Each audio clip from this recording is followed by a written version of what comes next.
Let's face it, Skirmish vs AI and multiplayer co-op or PvP are the best parts of Company of Heroes 3. You kept saying it in the comments of my videos, and I kept feeling it the more I played. And developers certainly kept updating it with new free and paid content. So it is once again with the introduction of the 4 new battlegroups in the Dare and Destroy DLC. But are they fun to play with and worth the cost? Let's find out, starting with the new Siege Breaker Battlegroup for Wehrmacht. The two sides of the Siege Breaker coin are named Siegeworks and Vanguard tactics, but as you know, you can combine the abilities from both, just not unlock all of them in the same match. And because of this mixing of powers and unlocks, you can spend command points in such a way that you get yourself into a situation where your choices are so poorly supporting your current battle that you hit a dead end and lose. This leads me to conclude that while some powers are very powerful and have great utility, others do not. And that is a good thing. It means this particular new battle group isn't OP or balance breaking, despite its name. I will check out other battle groups in separate videos, but let's now focus on the first unlock in the Vanguard Tactics section of the Siege Breaker Battlegroup. Its title is Clearing Gear, and for a good reason. The Pioneers gain the ability to throw satchel charges, and while it might be hard to get a tank kill versus an opposing player in multiplayer, in Skirmish against the AI, even one set to the hard difficulty, that is quite easier. The resulting boom is quite satisfactory, and this is basically the cheapest and lowest risk tank kill weapon/ability in my book for the Wehrmacht faction. The enemy has fallen. We fight another day. Next up we have Grenadiers gaining incendiary grenades. This is their third ability now, and it makes them a very dangerous opponent early on. The incendiary grenades can mostly be avoided with good micro from the opponent, as they take a while to deal their damage. But they are a great area of denial weapon and can burn enemies out of buildings, which can occasionally be very useful. But it is when these are combined with Into the Breach power, which is the second unlock in the Vanguard Tactics section, that this synergy really comes into play.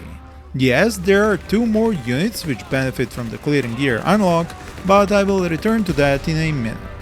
So now when you unlock Into the Breach power following the Clearing Gear, you get an ability that not only speeds up the infantry squad it is used on, but it also allows them to throw grenades without a resource cost.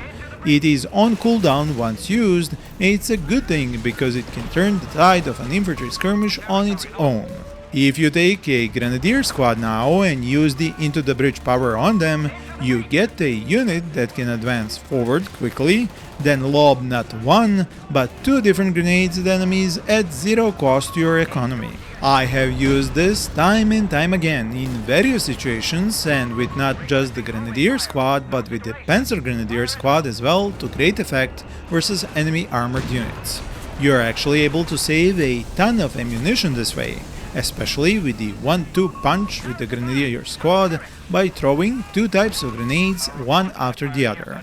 The only downside is that the Into the Breach power lasts only 10 seconds, so you have to really pick the right moment and quickly capitalize on it. So, as I was saying, Clearing Gear also gives smoke grenades to the mentioned Panzer Grenadier squad and rifle grenades to Jaegers.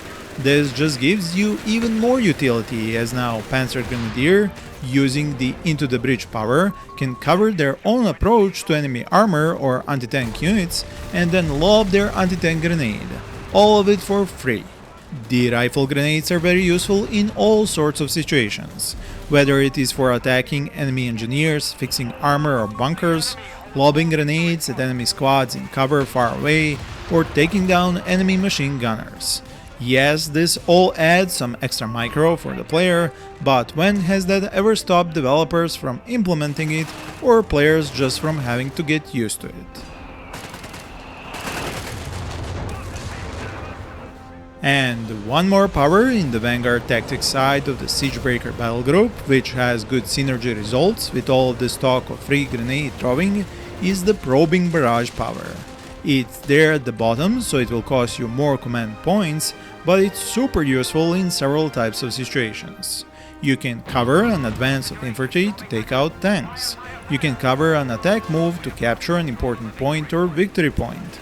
And you can use it to scout and then bombard enemies, because this power first places flares and provides vision for 30 seconds in a 45-point radius, before dropping smoke shells on the same spot.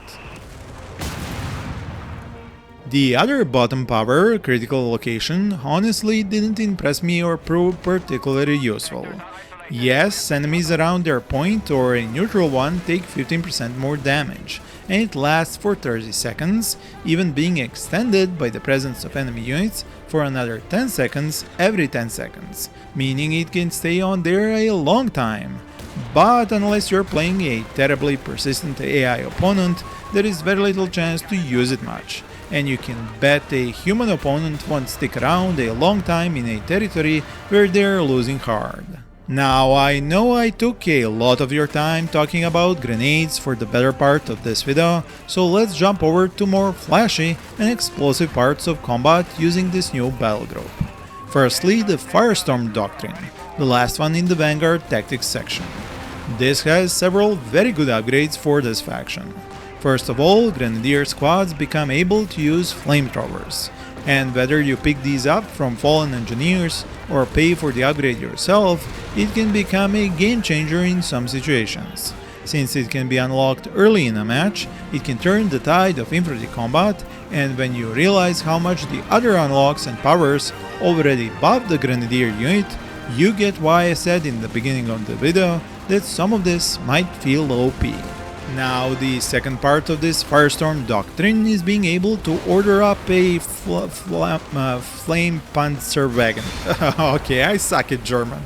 An APC with a flamer, or upgrade a medium APC variant into one. This thing is fast, like the Fast and Furious type of vehicle, and it shoots flames just as profusely. I would put in a clip from those movies where they crank up their sports cars to spew flames from their exhausts or engines, but knowing YouTube, it would demonetize my video for it, so just picture it in your mind. Anyway, fantastic extra weapon to have in your arsenal, but it can blow up in a second. I lost several as soon as I stopped actively microing them, so it looks cool, works well, but certainly not OP.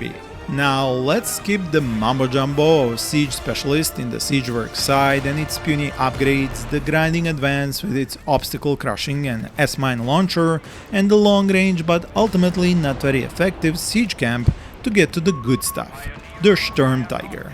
Okay, the designate siege leader is cool with its reduced frontal damage by 1/3 and removing the ammo cost to abilities which can be used twice as fast. But let's face it, you're going to be spending your command points on the thing that goes. Am I right or am I right? This thing is the biggest and meanest glass cannon made up of 70 tons of metal I have ever seen in any RTS game.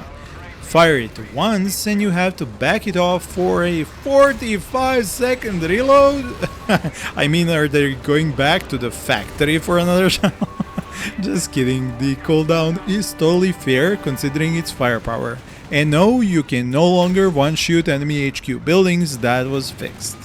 And while reloading, it also becomes slower and easier to destroy, so its status of top glass cannon will remain safe for a long time. In conclusion, yes, if you couldn't tell by my narration, I had fun playing with this faction and its new toys and powers from the Siege Breaker Battlegroup. But keep in mind, I got this DLC for free, so it didn't have to prove its worth to me. When you are buying it, you have to weigh the cost versus benefit. But feel free to share your own thoughts and stories from the battlefield in the comments below if you're already playing it. What do I think of the other 3 new battlegroup additions to the other factions? I can't say yet, I need to play more and then I will come back with more videos. Thank you for watching and I wish you all happy gaming.